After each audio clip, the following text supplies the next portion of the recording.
At kaugnay nga po mga kabrigada ng sinusubaybayan natin ng mga pangyayari dyan sa Thailand at sa mga naapektuhan ng lindol, 7.5 magnitude na lindol mga kabrigada.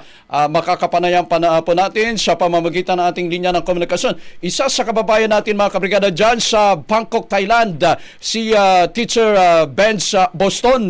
Nasa linya po natin mga kabrigada. Kukumusta natin ang kanilang kalagayan sa mga oras na ito. Sir Benz, magandang umaga po sa inyo at welcome po sa Brigada News FM Manila. Para nakamute si Sir Benz. Nakamute pa ata. Yes, sir. Good morning. Okay, sir. Nadidinig na po, sir? Yes, Ayan, sir. meron na. Okay, meron na. Yes, sir. Sir Benz, pwede bang maisalaysay po ninyo sa ating mga nakikinig, sa ating mga tagapanood, ano bang nangyari kahapon ng lumindol dyan sa Thailand? Around 12:24 ng tanghali, sir. Kasi that time, lunchtime na, nanananghalian kami sa unit ko sa condo. And then, kasama ko yung teacher, kasama kong teacher nanananghalian. And then, biglang lumindol. Akala ko parang nahilo ako. Nung nakita ko na yung kasama ko kasi mataba siya, parang sumasayaw na siya sa lakas. Kaya at that time, nakapag-decide na talaga kami na magtakbuhan, especially yung unit ko kasi nasa 8th floor. Nasa 8th floor kayo ng...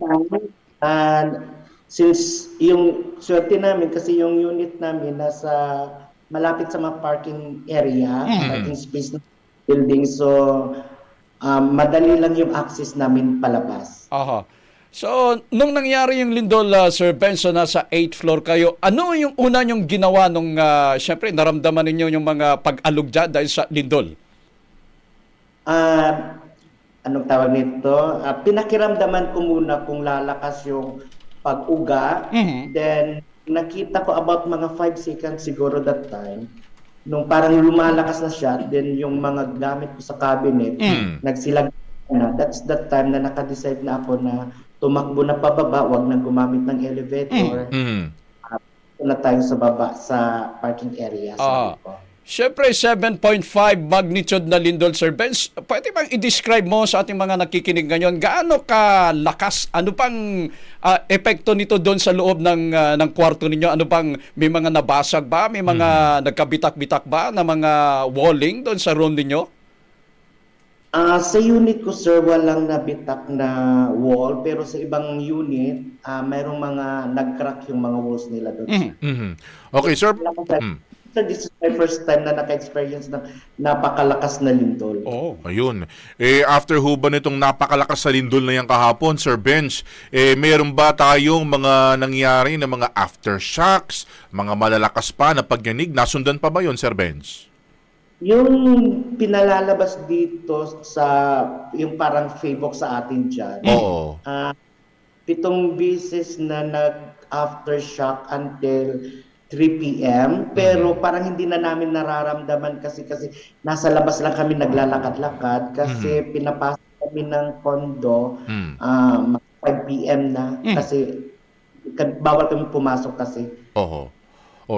So sa ngayon ho, kumusta na ho yung sitwasyon dyan sa inyong area? Kumbaga ba, kahit papaano ba, back to normal na ba? Yung mga trabaho ba dyan, mga negosyo, nag-ooperate na ba ulit? Pwede bang pakikwento, pakilarawan sa amin na, Benz? Actually, sir, kagabi, pumunta kami ng Silom District. Yung Silom District, sir, nandyan yung mga bar. Around 11 na ng gabi, trinay lang namin. Kasi baka hindi na traffic. Gusto ko ring makita yung sitwasyon. Aming establishment ang naka-close, pero may open naman, konti lang ang tao, wala kang makikitang mga Thai people, ang nandun mga puti at saka mga itim. Mga pure na turista lang talagang nandun. Dapat kasi since Friday night kagabi, dapat makaraming tao, pero kagabi ibang-iba yung environment. So ito ba, hindi naman sa ano pero hindi mo naman siguro alam yung exact na bilang ng mga Pinoy dyan, pero more or less siguro, marami ba kayong mga Pinoy dyan sa area na yan? Ilan sa ating mga kababayan siguro yung apektado ba yung mga pangkabuhayan nila, yung mga trabaho nyo dyan, Benj? Ang pinalabas na population ng embassy kahapon, sir, nasa 32,000 kami dito ngayon. Mhm. Itong location ko ngayon, sir, Mm.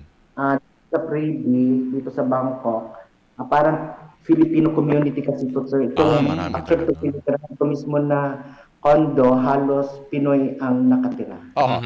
Sir Benz, wala bang disruption sa supply ng kuryente, sa supply ng tubig dyan sa location ninyo o sa ibang mga distrito dyan sa Bangkok? Mhm. Since kahapon, sir, wala. Aha. Hindi naman nag-run out. Aha. Walang naputol na linya ng tubig or kuryente. Aha.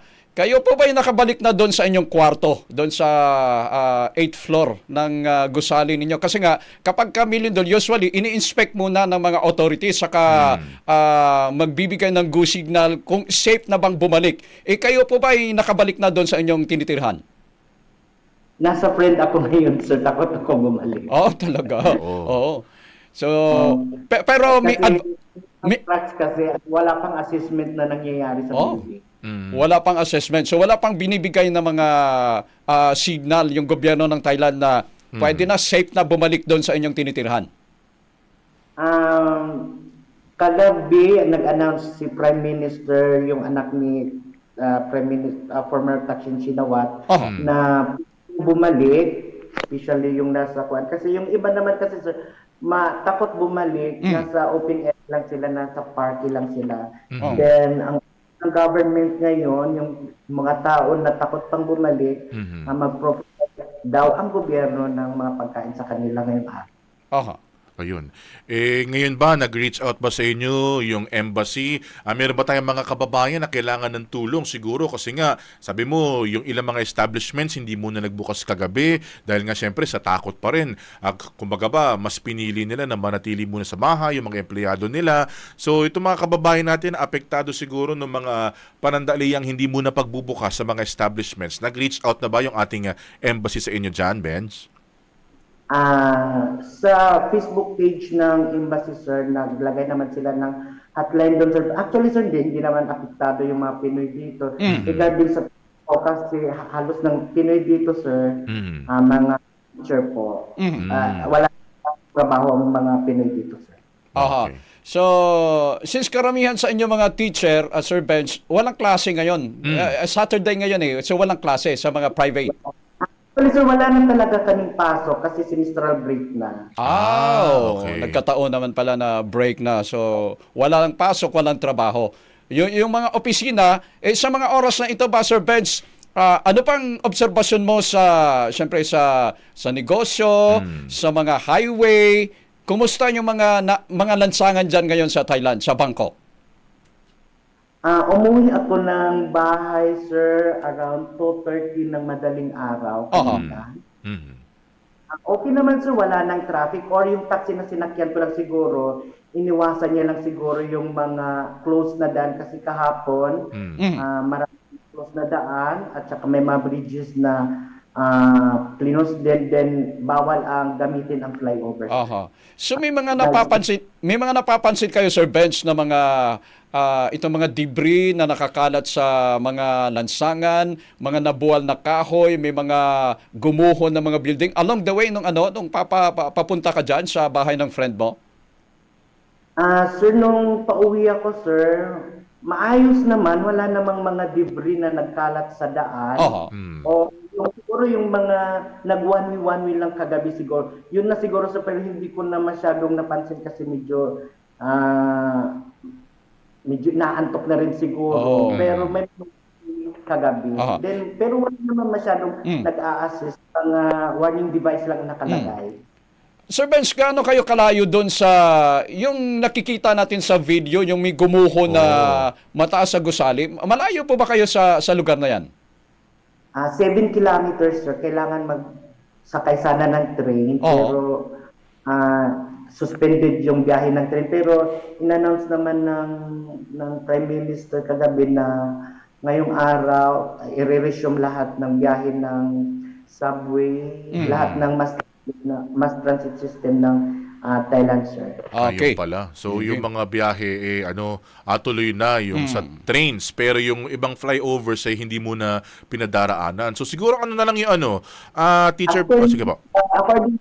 According kagabi sa balita, sir, sa interview ng Prime Minister, nag-conduct na sila all night ng assessment para nilang masabi kung yung mga expressways pwede nang gamitin sa public. Ayun. Okay. Sige, panghuli na lang siguro, Teacher Bench, ano yung kumbaga ba pinaka-pagtitiyak ng Thai government sa lahat ng kanilang mga residente? Nagbigay ba sila ng in-address ba nila yung bansa ninyo? Kumbaga ba nagkaroon ba sila ng press conference para kumbaga ba kahit papaano mapawi yung pangamba ng mga residente dyan, Teacher Bench?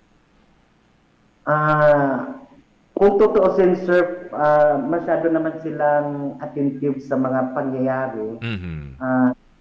Nanonood ako ng balita, hindi ko lang talaga naiintindihan ng pinagsasabi nila. May share din ako bawat mga detalye. Yung naiintindihan ko lang talaga na pinapatranslate ko na lang sa iba na mga teacher dito, yung nakaka-catch up na lang nila, yun na lang kinukuha kong information. Ayun. Okay, sige. With that, Sir Bench, ingat ho kayo dyan.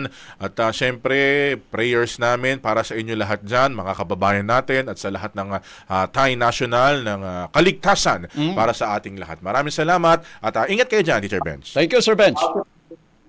Thank you po, sir.